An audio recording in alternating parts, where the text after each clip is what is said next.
Após uma visita ao Monte das Bem-aventuranças, local do famoso Sermão da Montanha, estamos a visitar a aldeia de Magdala, nas margens do lago de Genezaré, e ainda teremos a oportunidade de estar num dos locais da multiplicação dos pães e peixes, indo de seguida até à igreja do Primado de Pedro, onde, segundo a tradição, Pedro foi chamado para ser pescador de homens.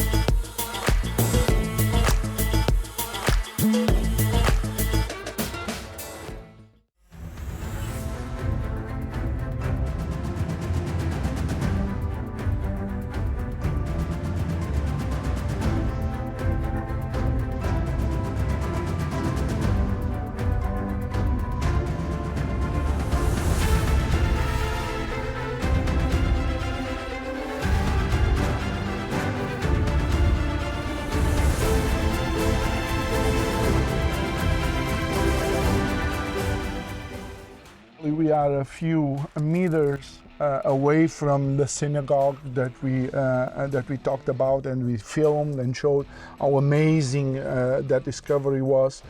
But actually here we also find a structure that was living quarters for the people and also maybe for the businesses that this synagogue was so close to.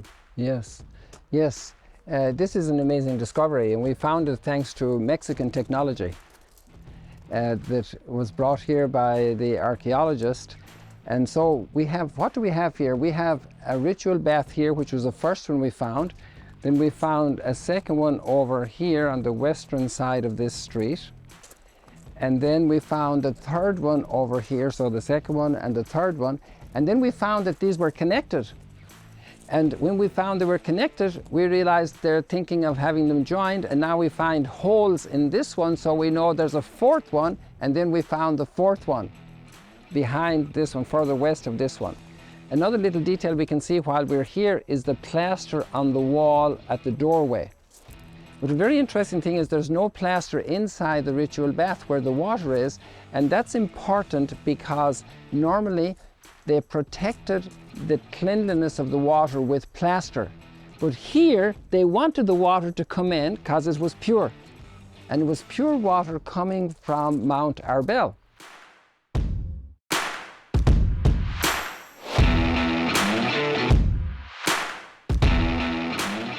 And so, this is a very unique ritual bath, according to Ronnie Wright, the expert here in Israel on the subject of ritual baths. Says these are the best constructed ever excavated in the country from that time, the best conserved and the purest category of water for ritual purification as prescribed in halakha, in the Jewish ritual law. So we find a very amazing system. Let's talk about one other detail. Here we have a drain. And this drain underneath these stones is parallel to a deeper drain here all the way this direction. Now, these two ritual baths are connected and the water comes in from that one into this one and goes out the drain. But if the source of water is too plentiful here, there's an extra escape drain at a higher level inside here connecting to this drain. So this is just one of the instances, because there are others, like how they got water into the shops in the marketplace. They had a great ability to handle the challenge of water, which was really a problem, because if you have water in the ground coming out all the time, it's there's a lot of issues with that for stability of the land and for building properties. But what they were so genius about is they were able to manage the water and turn a problem into an opportunity and a resource. And that's really a great strength and a great wealth that the Creator has given the human being, the capacity not to be impeded by challenges and difficulties, but actually to excel because we have challenges and difficulties. And another amazing detail here is if we stoop down like this, we can see that all of this antiquity is at the level of the ground, and it's a question how providential it was for our time to have the gift of discovering this and bringing to light very seriously dedicated religious Jewish ritual purification and discovering how important that was. It's implied in the scripture and the texts and the background, but here we have evidence that this is a fact. So here we have some things from antiquity that help us to establish the validity of the claims of the scriptures, and that's very beautiful. Na verdade, Magdala, ou Torre em português, é mencionado no Evangelho de Mateus, tal como no Talmud, que é uma coletânea de livros sagrados e estudos rabínicos dos judeus, e também na obra A Guerra dos Judeus, do importante historiador Flávio Josefo, que a menciona como Tariqueias, um local rico devido às suas pescas.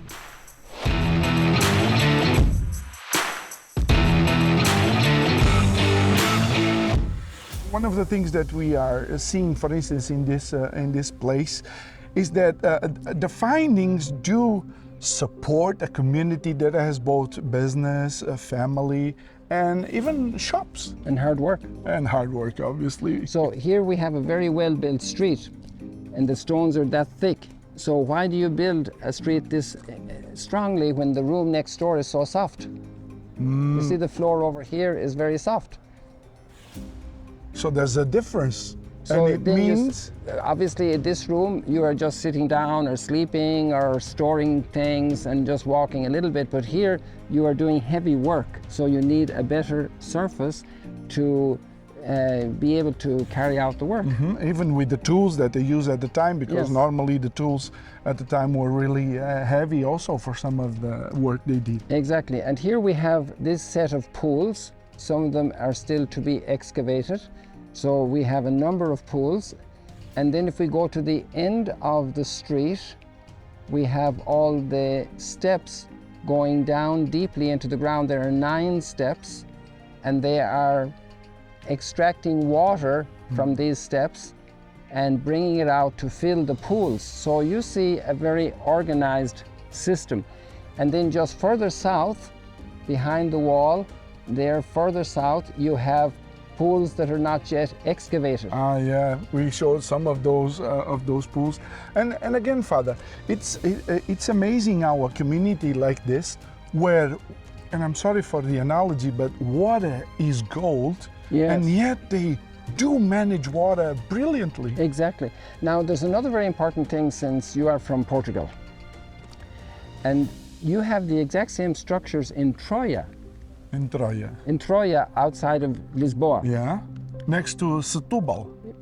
So there you have a very interesting reality that we have in Magdala, and this is actually the only instance of this structure found, or the first one found in Israel.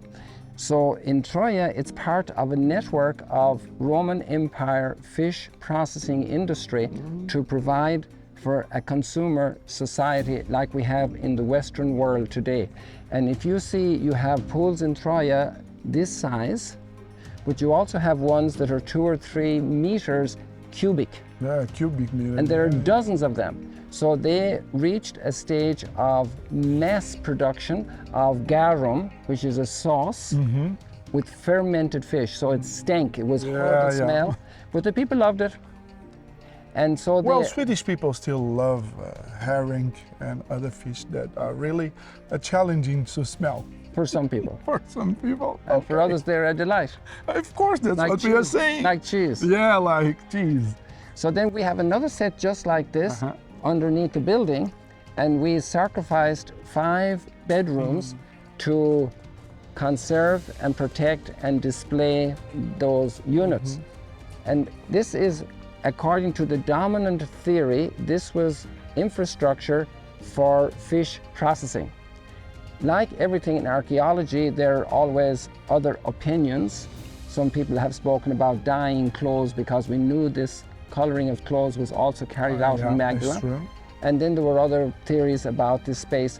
So it's not definitive, but that's the dominant understanding that this was part of the fish processing infrastructure. And can we try to fill the challenge with it, which was for these people to listen to this man saying that I am the water of life, whoever drinks from me will never be thirsty again? Yes, yes, absolutely.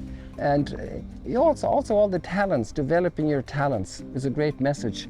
And here you can see a very industrious people, a diligent people.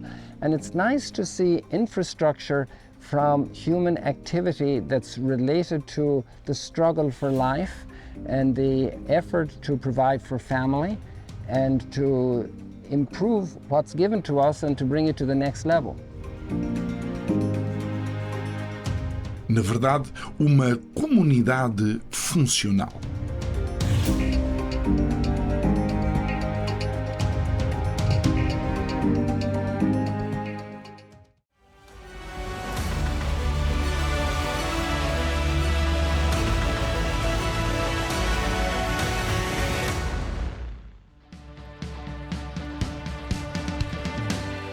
Continuamos em Magdala, na companhia do padre Eamon Kelly, que nos guia por entre este achado arqueológico que nos mostra uma comunidade próspera e avançada.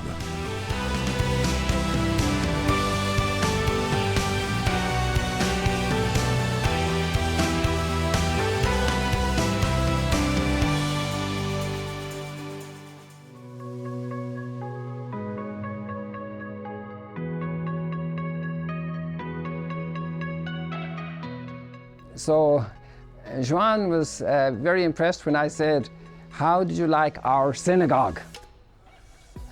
And then I always ask people, when is the first time you ever heard a Catholic priest saying, "our synagogue"? This is interesting language. Well, first of all, this is a very special and precious synagogue for the Jewish people because it's the most beautiful one from the Roman period that has ever been excavated. And so we have the oldest menorah on stone, the Magdala stone, similar to the temple, so many relationships with the temple in Jerusalem from all the symbolism on the stone. And we have many other features here that make this synagogue very special, because maybe this is the first synagogue excavated where maybe Jesus was present. Here we have a physical treasure excavated in 2009, which is a huge treasure for the Jewish people, but also a huge treasure for us Christians. And therefore, it's a point of encounter. And the Jewish person says, "Why is this interesting for you?" And we ask the Jewish person, why are you excited to be at the synagogue? And so we have a point of encounter, and we call it crossroads of Jewish and Christian history. And this is very beautiful. In our times, we need to discover the other. And the treasure the other is for us, also in their differences. And this is challenging because we'd like everybody to be like us and to accept all our ideas and to have the same likes. And it's difficult to be with people who don't like us or who are different to us. So here we have a great treasure to educate ourselves and our communities today, to learn to listen to each other, to walk together, to discover each other's treasures, and to have a great appreciation, because God in His providence has blessed us all, and to find a way with our gifts to walk together, serving the needy. This was a big theme in our conversation today about the poor, and to pay attention to those who need help. And if we serve together, we will discover each other's treasures, much more important than the archaeology, even though this is very important. And we will learn to build a society where we discover how much we share.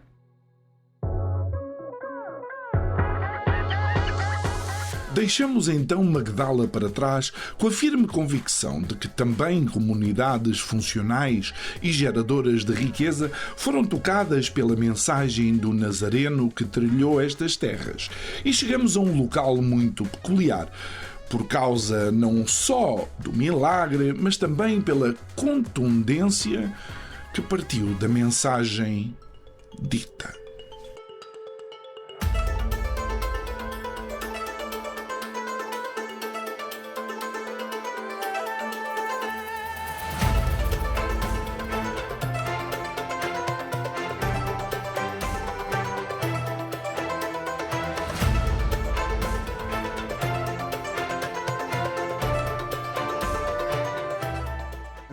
dos momentos em que Jesus traz uma mensagem de alguma forma mais contundente é quando ele fala sobre quem maltrata os pequeninos. No fundo, quem maltrata as crianças. Diz que mais valia que atasse uma pedra de mó ao pescoço e se lançasse no mar. E qual é a pedra de mó? É precisamente esta que nós vemos aqui. Uma pedra que era utilizada para moer os cereais ou inclusive até para moer a azeitona de onde se tirava o azeite. E segundo as Escrituras, segundo a palavra de Jesus, quem maltratar as crianças deve pegar numa destas pedras, atar ao pescoço e lançar-se no mar.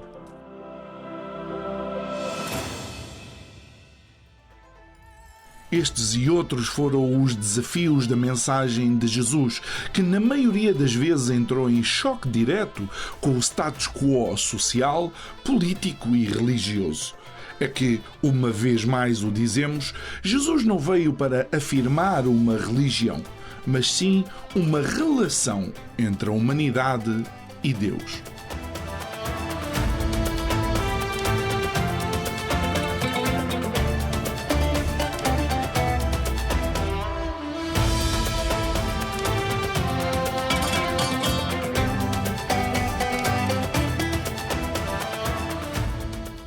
Nós vamos entrar agora na igreja, onde Jesus fez a multiplicação dos pães e peixes.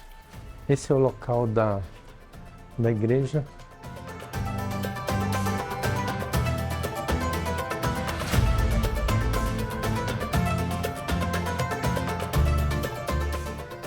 Naquele local, Jesus sobe e faz a multiplicação dos pães e peixes. Ele dá de comer a 5.000 homens, fora mulheres e crianças, porque a multidão devia ser bem maior.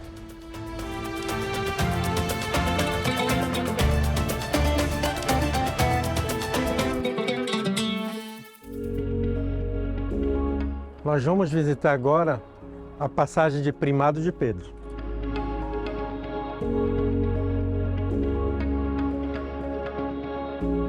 E nós vamos falar da passagem de João 21.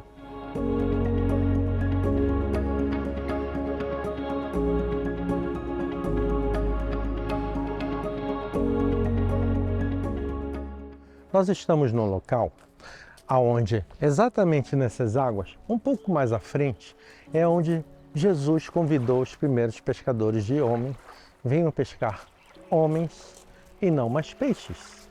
Agora, nós precisamos entender que Jesus, quando morreu, os seus discípulos perderam aquela noção de ter um líder.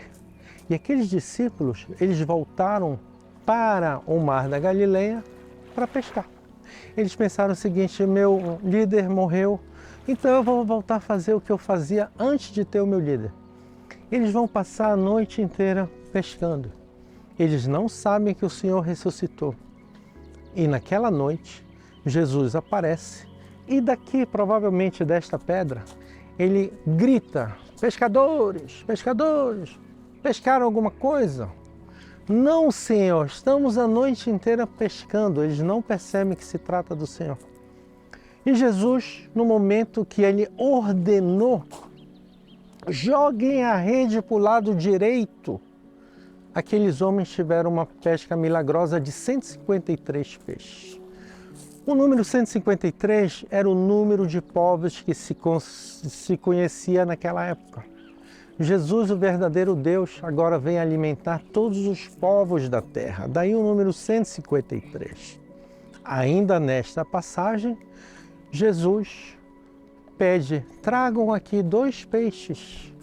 E ele é levado 2 peixes. E Jesus, aqui dentro da igreja, tem uma imagem que está escrito mesa de Cristo. Na mesa de Cristo, ele vai preparar uma refeição para os seus discípulos. Ao término dessa refeição, Jesus chama Pedro: Pedro, vem cá que eu quero conversar com você. Pedro, tu me amas? Sim, Senhor. Pedro, você tem certeza que você me ama? Sim, Senhor. Na terceira vez, Pedro se entristece: Senhor, tu sabes tudo sobre mim. Naquele momento que Jesus percebe que Pedro está puro, e Pedro tinha negado Jesus 3 vezes em Jerusalém, ele tinha que desnegar essas 3 vezes, Jesus entrega um bastão a Pedro e passa a intitular Pedro o primeiro pastor da igreja. Pedro passa a ser o primeiro pastor da igreja aqui neste local. Em um outro local, quando Pedro revelou a divindade de Jesus, ali houve a promessa. E aqui houve a instituição, o cumprimento de Pedro ser o primeiro pastor da igreja. Neste local, em frente ao Mar da Galileia.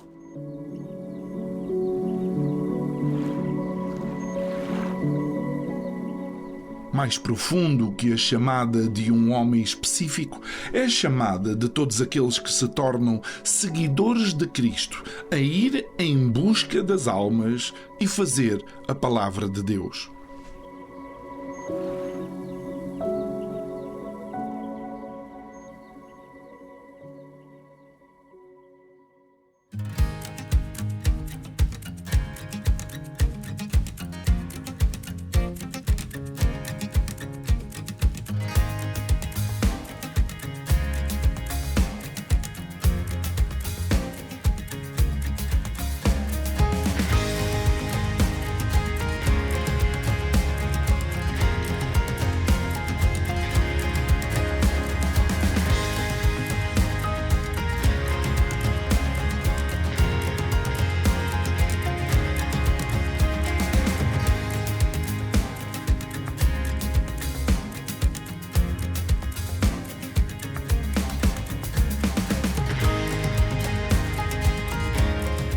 Uma coisa é certa, à medida que percorremos estes locais, somos transportados no tempo para épocas onde culturas diferentes, religiões contrastantes foram desafiadas por um nazareno ao diálogo entre os homens e Deus. O seu nome, Jesus.